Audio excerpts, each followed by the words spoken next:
Coming up on The Thin Veil. His whole argument is critiquing that Palestinians haven't found the perfect way to resist their oppression, to satisfy the colonizers. The injustice is valid because the response to that injustice is inappropriate. And therefore we place the blame on the subjugated people that are experiencing injustice rather than placing it where it belongs on the system that produces this injustice. Well, hello, and welcome back to The Thin Veil. I am your host, Ezra Lipp, along with my co-host, Esther Azar. And we are very happy to join you today. If you are a first-time listener, welcome to the show. The Thin Veil is a show that explores what happens when inherited narratives begin to crumble and when the veil begins to lift. These are conversations mainly centered around Palestine, Zionism, anti-Zionism. This is part of a new segment we are doing called The Thin Veil Unfiltered. Although maybe this is just The Thin Veil. I don't know. We might drop the Unfiltered at some point. This is part of the Unveiling. I think this is part of the Unveiling. And you had a great thing to talk about, and I want to get to that in a second. But before we do that, I just want to say, leave a rating and review wherever you're listening to the show on Patreon. You can become a monthly subscriber. You can support our work. You can give a one-time tip or donation on Ko-Fi, like and subscribe on YouTube, all that, the normal podcast stuff. It really helps get the word out there. And we have a great conversation somewhat planned for you today. But Esther, you did leave me a voice note the other day talking about this thin veil idea, and I wanted to explore that with you because I thought that was really wonderful. Do you want to talk about what the thin veil means to you? Yeah, we got a comment on last week's episode saying that some of our points were delayed and that we could have gotten to our point faster.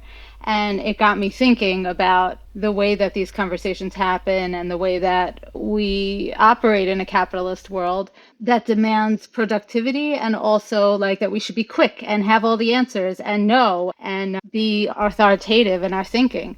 And actually for me, this podcast is part of the thin veil, is knowing that we're uncovering even the depths of this topic, and that means that it's going to be a process.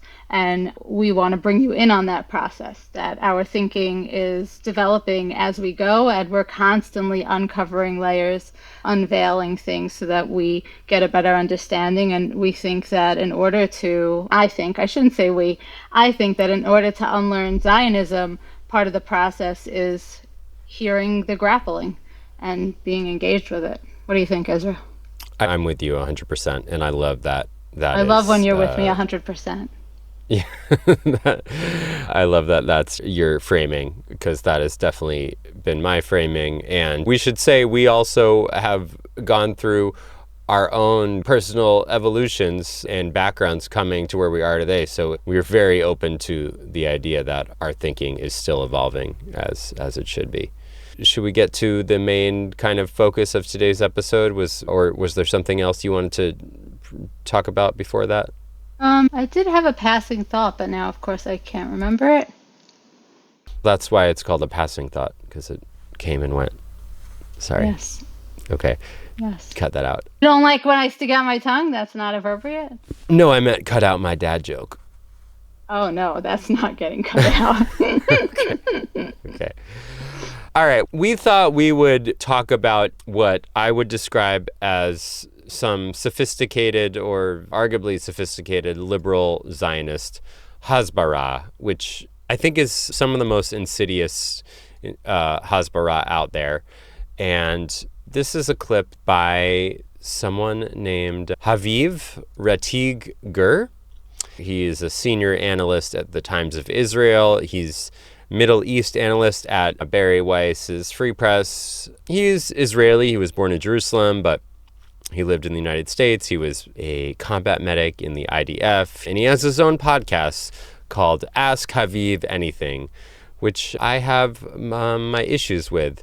And we have one clip here that he has shared from his podcast on social media, and just thought we'd play some of the clip and go through some of his main arguments and talking points and say what we think about it. Does that work for you, Esther? Yeah, that sounds good. Okay, here we go. So the main question Haviv is answering, if you're listening and not watching, is this question, presumably from a listener. Haviv, will you ever speak about the extensive shortcomings of Israeli policy as well, or is everything always the Palestinians' fault? Here's his answer. That's a great question. I've written essays, given talks on Israeli mistakes, on Israeli crimes. I have a podcast episode just from a week ago on Israeli shootings outside food distribution centers. The military rule over Palestinians is not sustainable and not moral. And I've talked and written about what I consider to be outright terrorism, which is the violence of extremist Israelis against innocent Palestinians in various places in the West Bank. So yes, absolutely. Everything about Israel is fair game. Every policy, every idea, every concern. I have written quite a bit about the mistakes of this government and sometimes the cruelties that I think some government policies represent. I think the first thing I want to say is that I can hear him critiquing the government and critiquing West Bank settlers, but I don't hear him critiquing the system. So that's the first thing. Yes. Exactly. And that, I'd say, is a very common Zionist tactic where they're constantly calling out individual politicians, constantly calling out the settler movement or certain policies without critiquing the structure that has produced all these things and not seeing it as a structure that it has indeed produced these things consistently over 80 years. So that is the first Hasbara tactic that I think we could both draw attention to. In the global campaign, I think a terrible mistake is being made. Instead of a campaign against Israeli actions, there's a campaign against Israel's existence, its legitimacy, whether this people is fake or real, whether a people could possibly survive, or because it's fragile, because it's fake, because it's colonialist, we could just push it a little more and be a little more violent against it, and it'll eventually evaporate like the French fled from Algeria and the British fled from Kenya. This idea that delegitimizing us is a path forward, that I think is the great problem and crisis. Not any specific Israeli mistakes, not any specific Israeli crimes, but this one terrible idea that the Jews of Israel don't deserve a state, and ultimately because they don't deserve it, they can't sustain it, and ultimately because of this internal fragility of illegitimacy will fall. Okay, what you got? I don't actually know what I have. Some of his words sound like he's projecting a little bit. I would say his main kind of argument here is that the pro-Palestinian movement, the anti-Zionist movement, wants Israel destroyed. They want all the people to flee. Yeah, but that argument that the pro-Palestine movement wants Israel destroyed, that's just a fallacy. Let me say it differently. Let me say it differently.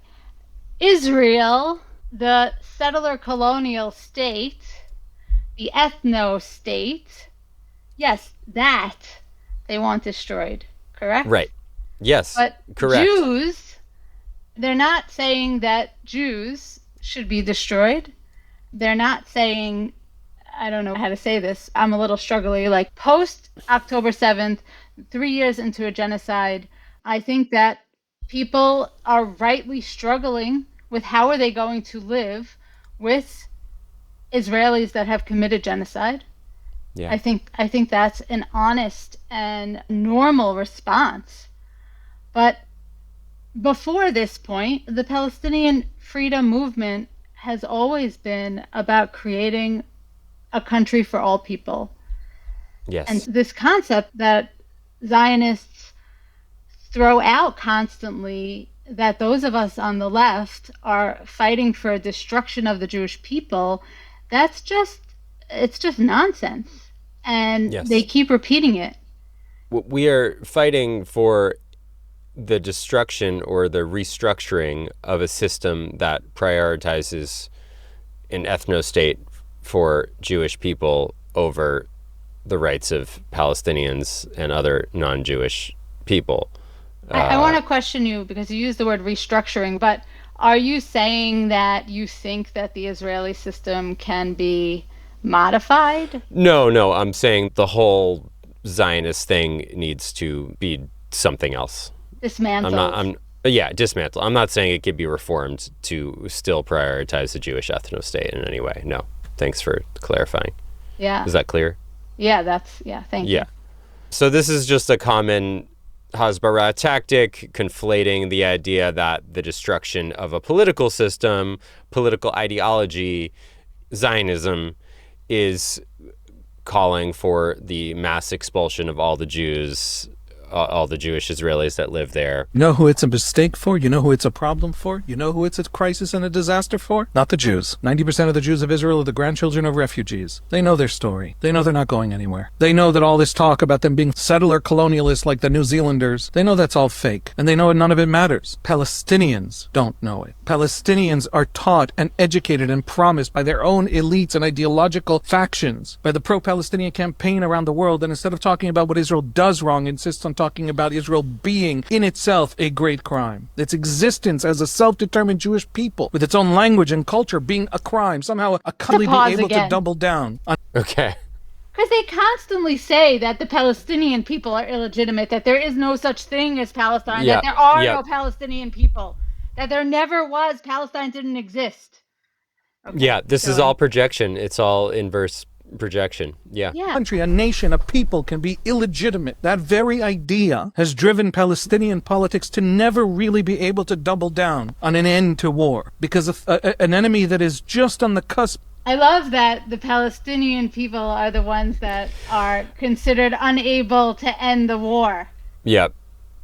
It's kind of insane. It's just an insane analysis. I don't understand. This guy, he knows his stuff, right? The cognitive dissonance is just incredible. I don't understand how he could say this stuff. The Palestinians are not the ones with the weapons. Yeah. Yeah. And again, the big conflation that they don't criticize what Israel does, but it insists that their existence is itself a great crime. Well, the founding of Israel was a great crime. The Nakba was a great crime. The whole country was predicated on a great crime. That very idea has driven Palestinian politics to never really be able to double down on an end to war, because of an enemy that is just on the cusp of being overturned. That's not when you stop the war. And Hamas has promised Palestinians for 4 decades that the Jews are on the cusp of falling. And nothing in Palestinian politics has ever come forward and said, no, they're not. They're here. They have nowhere else to go. I'll say, and this is just that a whole part of Israel's population is literally trying to get people to make aliyah that literally can live and do live in other places. A lot of the settlements on Palestinian lands are filled with Americans and Europeans, like the whole birthright trips. It is all about let's get as many people who are already fine living where they are in Jewish people with safety and security. Let's get them to continue this colonial project. They have no other land. And therefore, if we stop shooting at them, if we stop threatening to murder all their children, which is what Israelis hear from Hamas constantly for 4 decades, we might actually win this. I want to talk about one thing. This idea that Palestinians are living with this concept that they're on the cusp of this war ending or this shift happening. I just want to bring up the word Sumud and my understanding of the word Sumud for Palestinians, which my understanding is that it talks about steadfastness and their commitment to the land and to their lineage and to fighting this fight. And nowhere in there do I hear this sense of like, oh, we're just about to get it. In fact, if anything, I hear this like the knowing that this is going to be a long and hard fight and we still exist. We are still going to fight and we are still going to stay in the land and we're still going to have children and we're still going to tend our land even as settlers are ripping it out from under us, even as we're being bombed. We are going to do everything and anything to steward this land that is their home and has been for centuries. It's offensive to me that he would make a claim like this when Palestinians have worked so hard and for so long fighting for their freedom and for the actual values of indigenous practice that they have lived with and cultivated and created in order to take care of the land. Absolutely. And again, it presupposes that their whole struggle is about Israeli expulsion as opposed to their own self-determination having equality in their homeland.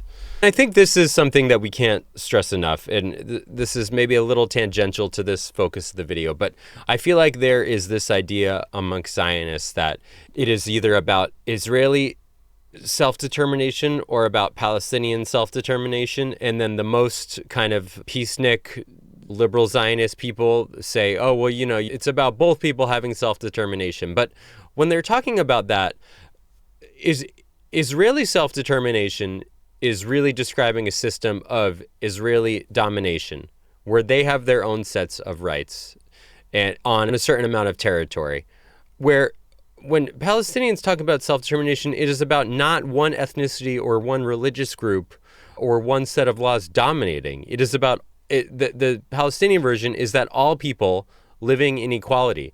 So it is not this binary that Zionists try to portray it as.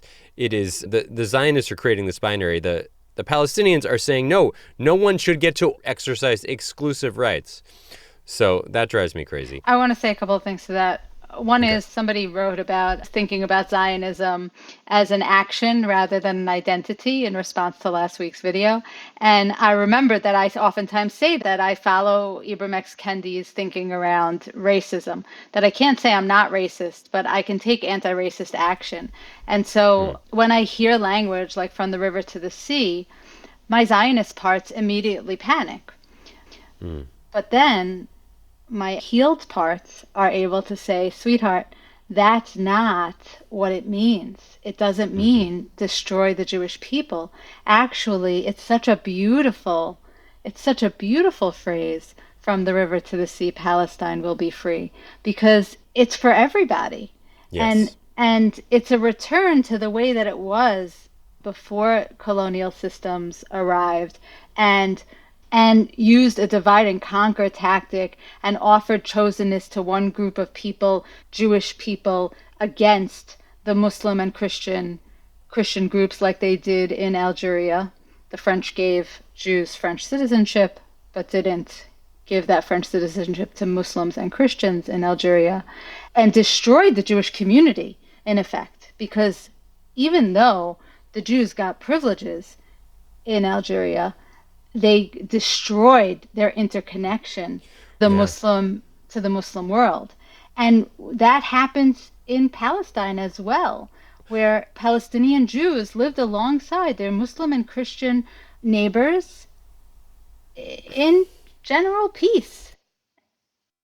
And it is exactly the same reason this kind of divide and conquer, this dual loyalty, which created such turmoil outside of Palestine in the Arab world, in the Swana region, because all of a sudden it created all this friction with their neighbors that they had coexisted with for all these years.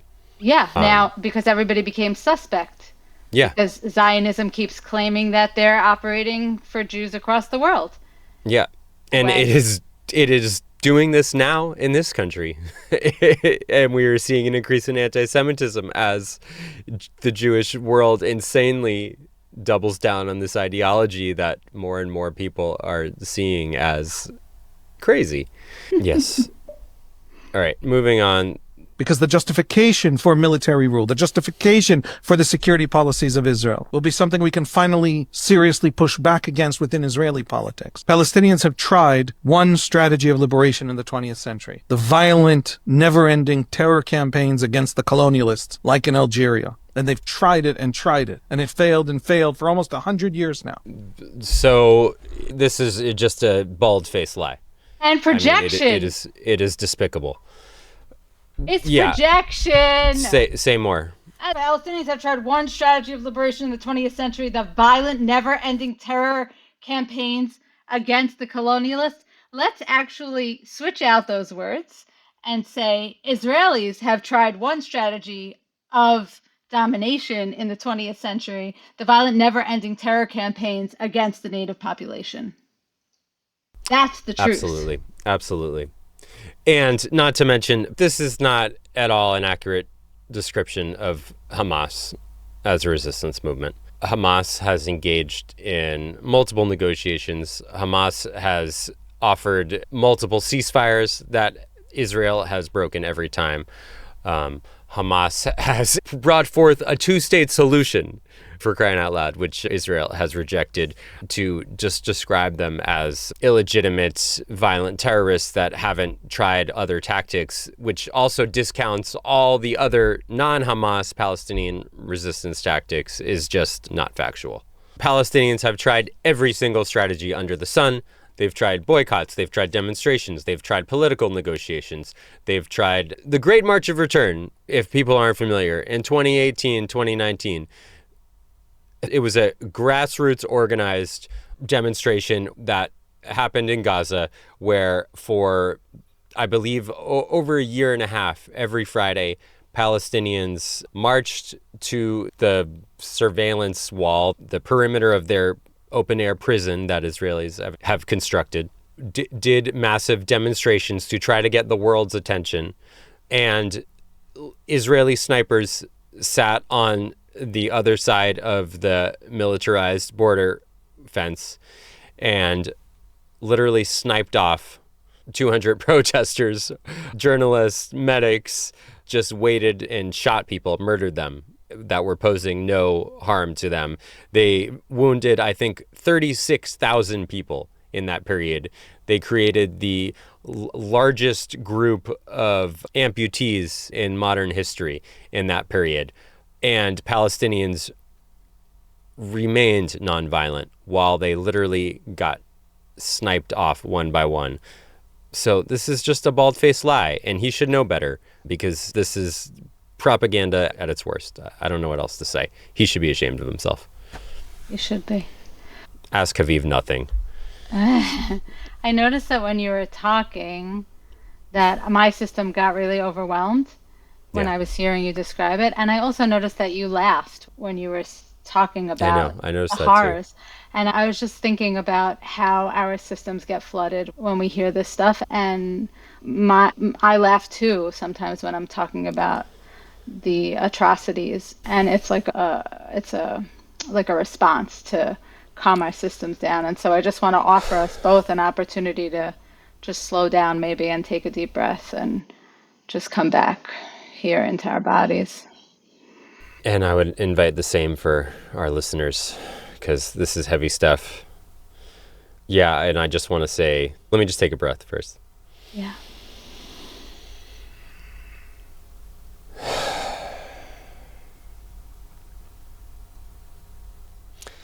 I appreciate you calling attention the fact that I laughed as I was describing this horror, and just in case that could be misconstrued, I want to name that. I think the laugh response was just laughing of the absurdity of the injustice when something is so horrific. It is like you couldn't create this horror.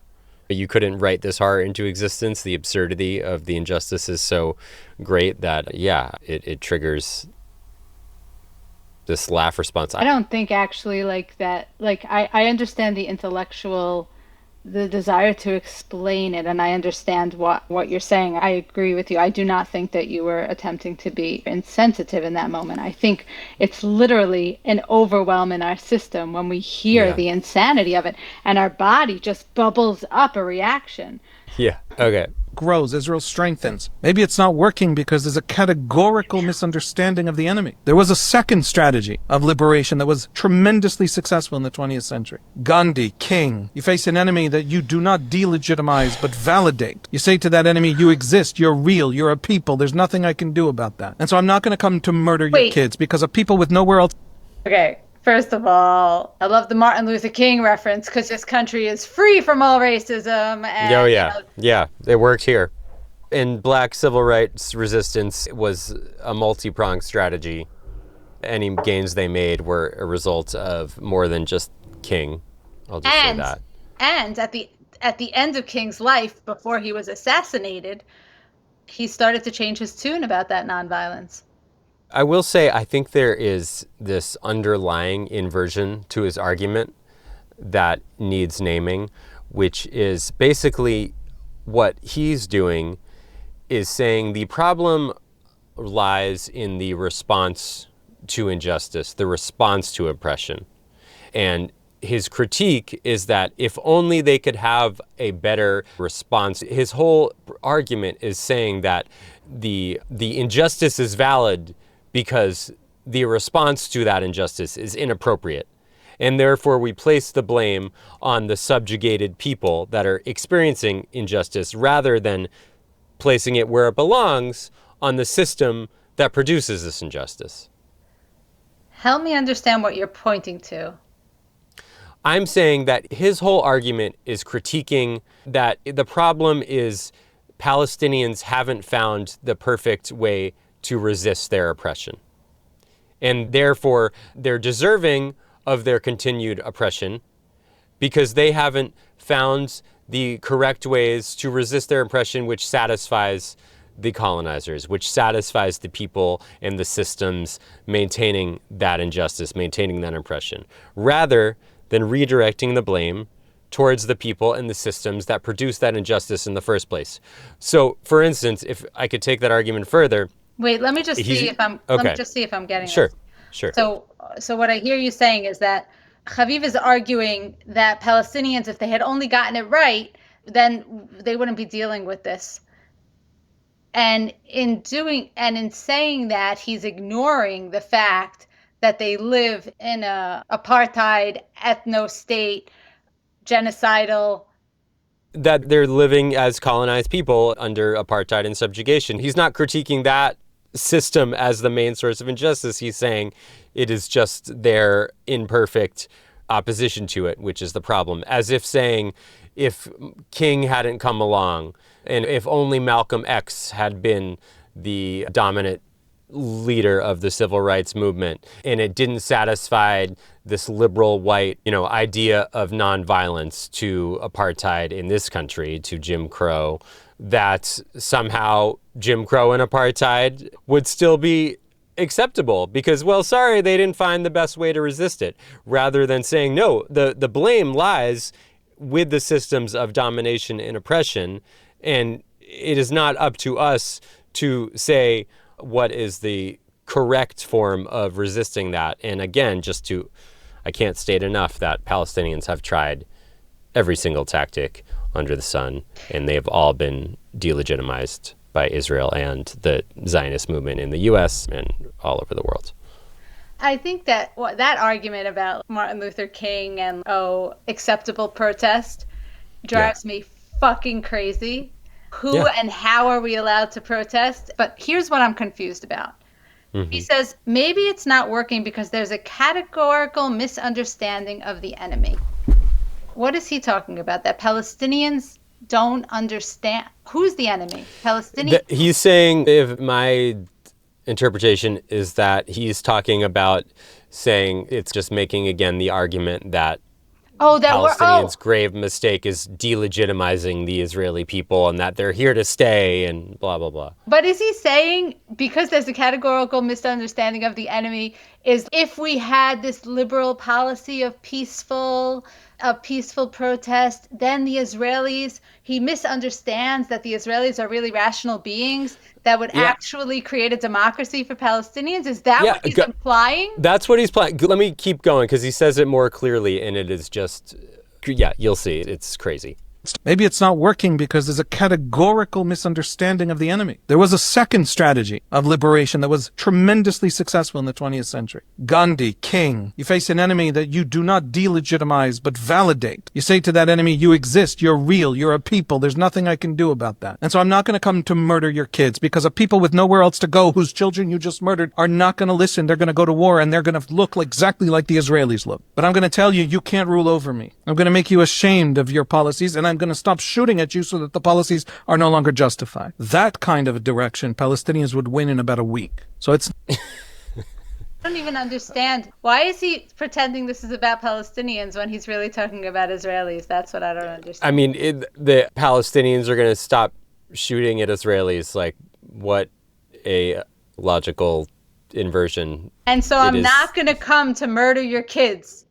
Because people with nowhere else to go, whose children you just murdered, are not going to listen. Yeah. How many children have died in Gaza? What the fuck? I'll also say, and this is just that, Palestinians are the ones with nowhere else to go. It is insulting of everyone's intelligence.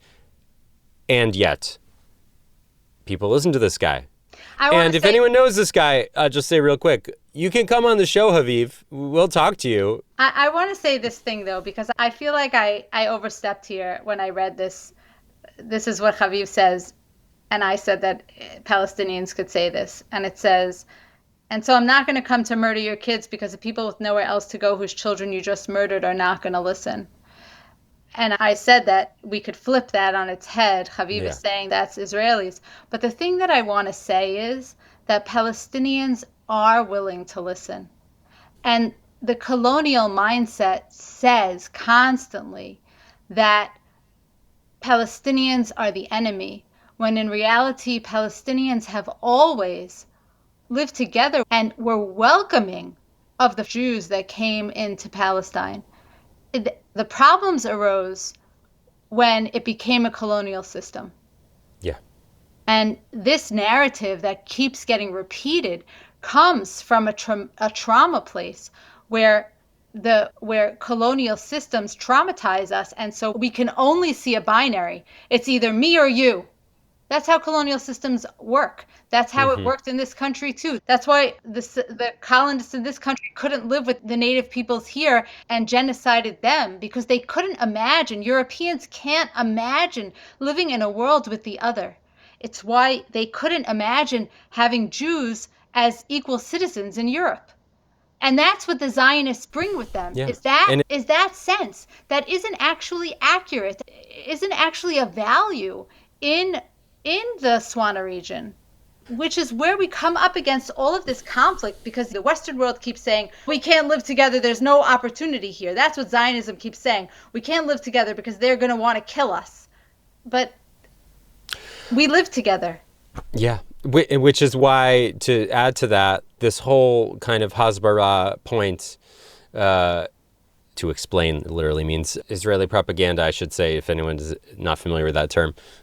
This whole idea of, the Zionists, the Jews would accept the partition plan, but the Palestinians wouldn't. It's like, yes, the Palestinians didn't want it because it didn't make sense to them. They didn't have this idea of we live separately in the land. It's like, no, we can all live together in the land with not one people, one ethnicity, or one religion dominating. So this whole idea of partition... It's the same like selling New York for a bunch of beads, right? Like it's the same kind of narrative where like indigenous peoples here didn't own land. It wasn't even a framework. It wasn't How could they even understand they're selling land? What are you talking about? We don't sell land. Land doesn't belong to us. So my friend Daniel Klein, who's been on the podcast, has this great Substack essay where he talks about the partition plan and compares it to the story of Solomon and the baby. Do you want to tell that story? Basically, these two women come to Solomon, and one woman says, this is my child. The other woman says, it's my child. And Solomon's solution is to turn to the women and say, okay, we'll cut the child in half. You can have half the child, and you can have the other half of the child. And one mother says, okay.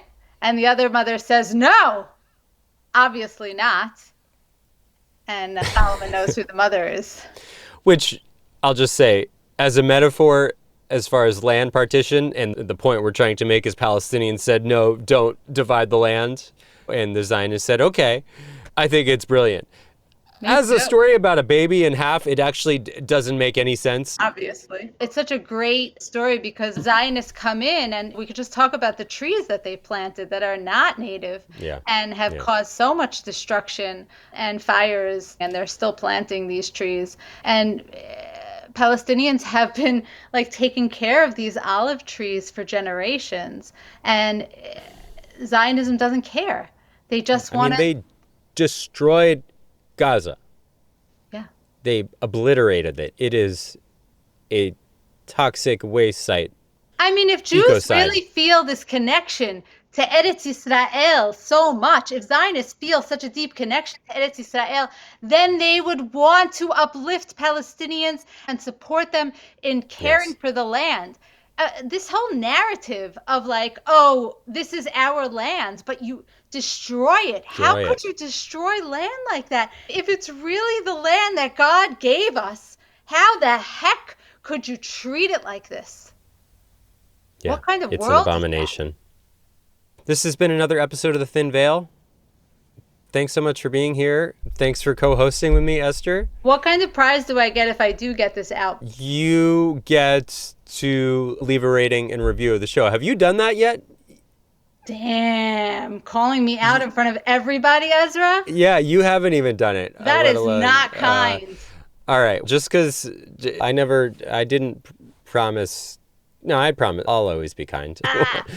I don't know if you'll get a prize, but doing good work feels good. I think that's the prize. No, what? Doing good work feels good. You sound yes. Just that's why we're doing this. That's why we're volunteering so much of our time. But if you want to support the show, doing this work doesn't feel good. It's hard fucking work. It's painful. It is painful, but the alternative of apathy or inaction, I think, is more painful. I agree with you. I agree with you. Anyway, thank you as always for listening. Please rate and review the show. Help us get the word out. If you want to support the show on Patreon or Ko-Fi, we'd really appreciate it. Thanks for being with us. Yeah, thanks for being with us.